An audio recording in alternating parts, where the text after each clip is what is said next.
So I just wanted to do a quick update on the Baja. The last video, no, it was quite a while ago. The last video I did where I took it to that off-road place, off camera, it hit something and did like a massive roll, like a barrel roll, and landed upside down. And in the process, it broke the rear bulkhead. So that one of the lower hinge pins down here had nothing to slot into because this bit broke. What else did it do? It really dented up the exhaust. This was all caved in, it still is a bit now. And a couple of other mounts broke. And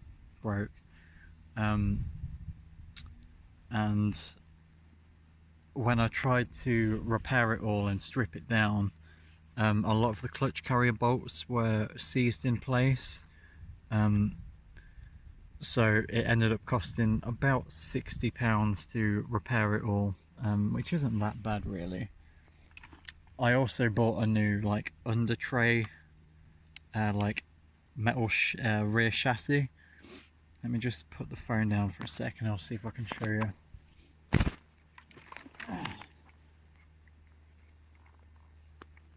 Okay, I can't be bothered to strip it all down, but I upgraded to a aluminium clutch carrier, as you can see there in the red. A new orange rear chassis, you can see that there, because the original one was all scratched up from taking it off-road. I got a new like pin bracket, you can just see that there in the orange. I think I got front and rear. Yeah, I did. You can see the other one there. It needed a new hinge pin as well because that was bent. I actually managed to find two on eBay, plus the circlips for about £8, something like that. I treated it to new shock towers because the old ones, the threads were starting to go in them. I put my spare exhaust on, which is the Dominator clone, which is holding up really well. This was all bent. I had to sort of like bend that back in a vise. It's a bit weak now down here because it's bent so many times, but I can still like pick the car up by it and it's sturdy enough, so I'm just gonna keep it on there. What else? I think that's about it. So yeah, it was quite a bad impact, but it's just part of the game, isn't it? So I've started taking it more often on grass like this, and luckily it's held up really well. Like nothing has been breaking. I've taken it out on the grass now like 4 or 5 times. I did have some issues with the steering. So what I did was I put my metal steering horn on. I actually bought that when I got the car, but I said to myself, I'll swap it out when the plastic one strips. Well, the plastic one was on its last leg, so I put the metal one in. No issues since. I did a slight mod on the servo saver. I like quite a tight servo saver. The thing is, if you have it too tight, the steering wiper arm will pop off the ball ends. It's just like a safety feature so you don't ruin your servo. So basically I do like a tight servo saver, but when I have it tight, the bottom of the screw bottoms out and starts rubbing on the chassis, so I removed the screw and cut about 5mm off the end of the screw so it can go a little bit tighter now. And basically I drove the car around the grass and gradually tightened the servo saver by like 1 turn a time until it reached a point where the wiper arm started popping off the ball joints. That's when I knew I'd gone too far, so I backed it off 1 turn, and it's perfectly fine now. These turnbuckle ball ends, like connector things, they're getting a bit weak now. They pop off every now and then, but I've got some spare. But apart from that, the steering is fine. and I have rolled this a few times in the grass now and it's held up perfectly fine. I just think in my earlier videos when I took it off-road, you just have to accept that things are going to break, because you know there are some big fucking rocks on that terrain like the size of this tyre, and when you're driving it like 100 meters away it can be hard to spot them, and I don't believe any RC car is going to stand up to hitting a rock that size at full speed. I just don't think it's possible. Even if I converted all of this to like aluminium, you know, something has to give.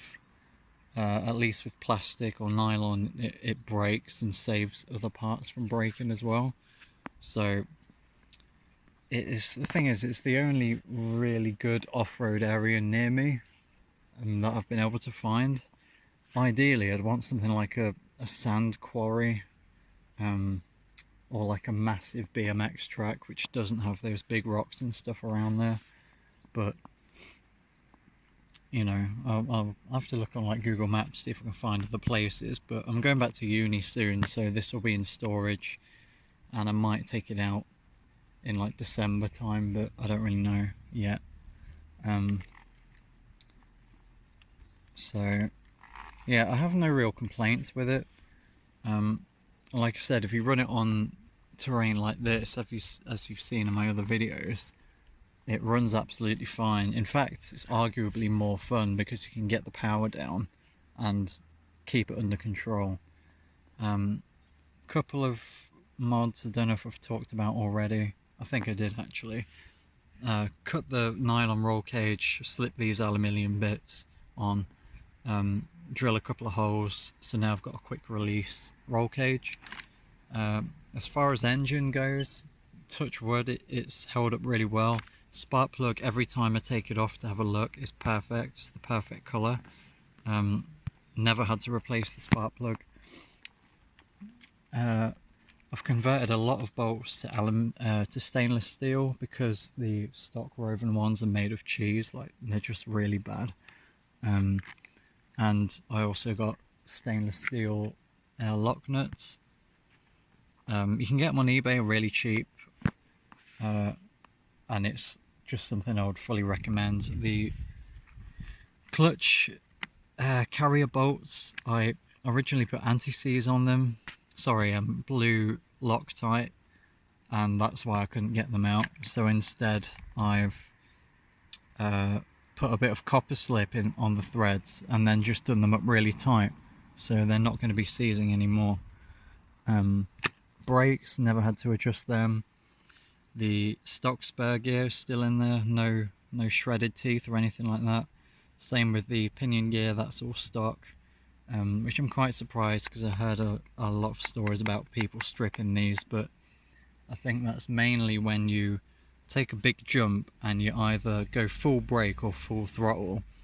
So when the driven wheels hit the ground, it sends a shockwave through the whole drivetrain, and the weakest link in the drivetrain is the spur gear, so it strips. When you're landing a jump, you want to be off the throttle and off the brake and just let it sort of roll when it hits the ground, and you should be fine. The diff, again, no issues there. I stripped the diff months ago now, and I filled it with the diff oil which came with the car. A bit of blue Loctite on the diff bolts like that hold it together, and the new diff steel. Had no leaking, no issues. Same with the suspension, no leaking whatsoever, not even like weeping of the shocks on any of them, so I can't really complain with that. One thing that happens constantly is the exhaust melts this plastic bracket here, but I could maybe get an aluminium one, but it doesn't really serve much of a purpose. It just makes this slant a bit because it's half melted on that one side. Tyres are perfect, love these Mad Max ones, no signs of wear whatsoever. Oh yeah, and a cheap mod if you want to take the car somewhere, maybe off-road, quite far away from where your real car is parked. Just get a bit of this, what would you even call it? strap like this, and put a carbiner, I think they're called, on, and you can just pull it along with you. It might look a bit dorky, but it saves like carrying the thing really far. So yeah, that's about it. I'm gonna give it a run on the grass now and do some footage. So here we go. Literally just fired it up. Park's pretty dead apart from that dog walker over there. So let's just get her warmed up.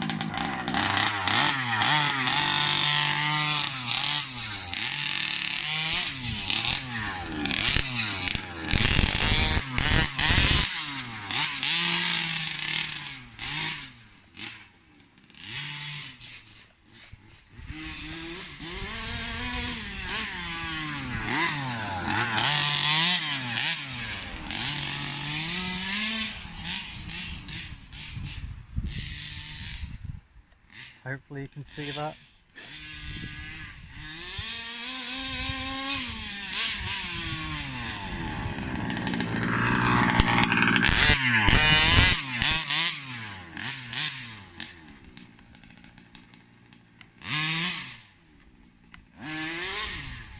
I've nearly got it to wheelie a couple of times, but it tends to just spin its wheels, so.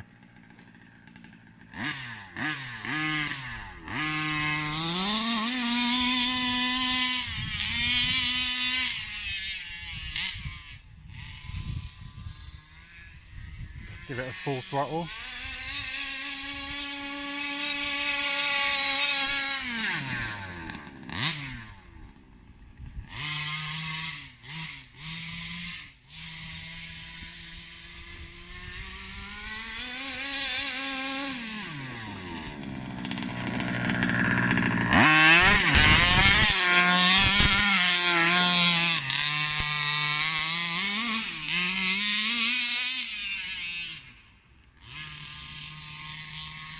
The brakes feel great on it. Just lock the wheels up whenever I want.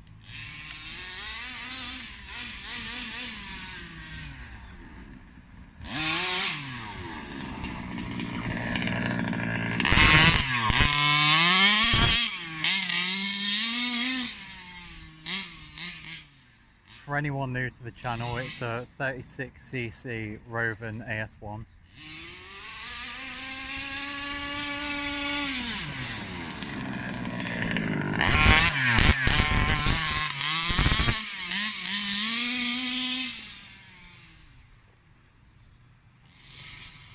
I'd say that's like peak tune.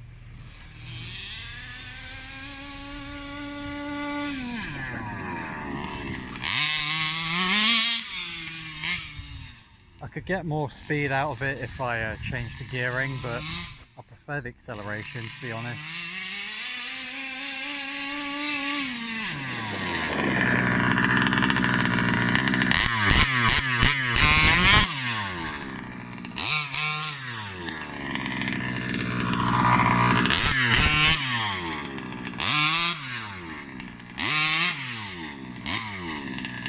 So yeah, hope you enjoyed. I'm gonna attempt to shoot some slow-mo videos, so yeah, there you go.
absolute blast, man, it really is.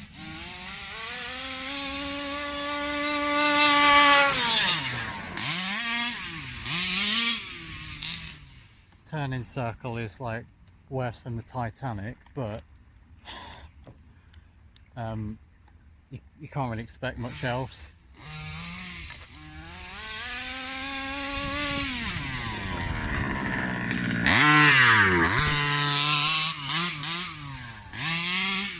Because all the weight is at the back.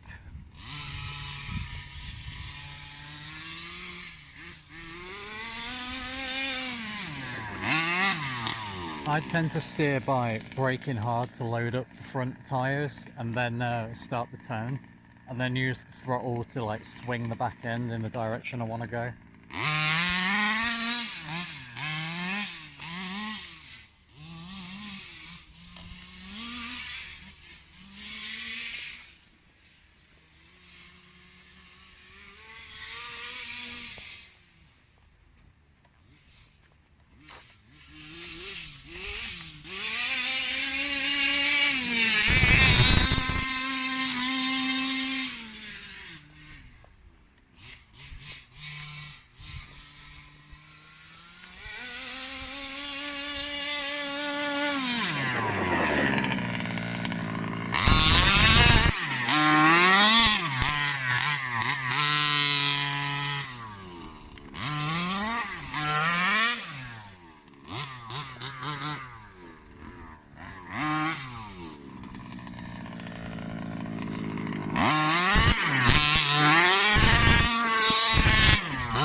So this is just a final update. I'm getting the car ready to go into storage for winter because I'm going to uni soon.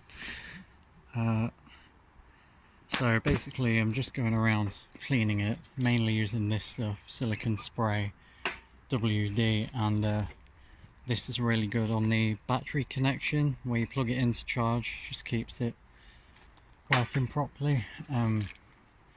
Giving it a clean as well with a Surf X HD from Built Hamber and a bit of ONR Optimum No Rinse, which I use on my real car, diluted down.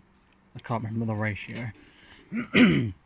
So just working front to back, nothing too like extreme, just a bit of a wipe over, WD on all these sort of bits, any sort of ball joint, any bearing, threads where the wheel nuts go on, just making sure everything's nicely lubed, all the suspension arms and components.